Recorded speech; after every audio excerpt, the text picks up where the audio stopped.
Marami ang nagulat sa biglang pagtapat ni Edo kay Bianzi. Kahit si Bianzi ay nabigla din, hindi niya inaasahan ang pagtatapat ni Edo sa kanya.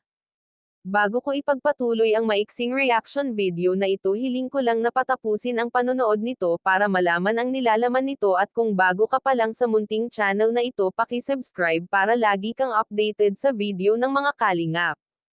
At pakisuportahan natin ang ama ng kalingap na si Val Santos, matubang Ate Edna Vlog at si Kalingap Rab. Isang mapagpalang araw sa inyong lahat mga kalingap, at shoutout nga pala sa patuloy na sumusuporta sa aking YouTube channel, lalong-lalo na sa mga viewers natin na walang sawang nanonood at sumusuporta. Salamat. Edo nagtapat na ng nararamdaman kay Bianzi. Hindi nga makapaniwala ang dalaga na magtatapat na itong si Edo sa kanya.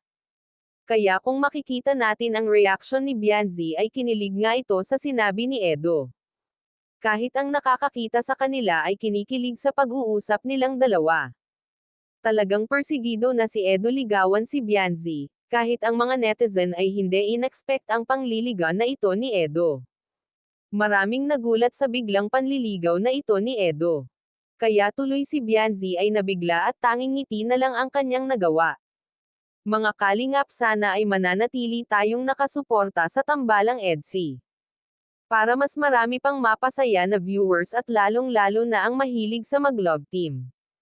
Kaya hiling ng karamihan natin viewers ay sana magtagal pa ang love team ng EDSI para mas lalo pa tayong kiligin at marami pang mapasaya na viewers. Huwag sana itong magaya sa love team na Edrica noon na hindi tumagal ang kanilang pagiging love team, dahil sa biglaang pag-alis ni Erica. Marami ang nanghinayang sa love team nila noon. May mga ilan viewers na hindi nila matanggap ang nangyari. Mabuti nga sa ngayon ay naka-move on ang karamihan natin viewers. Hanggang dito na lang ang update ko mga kalingap. Maraming salamat at God bless sa inyong lahat.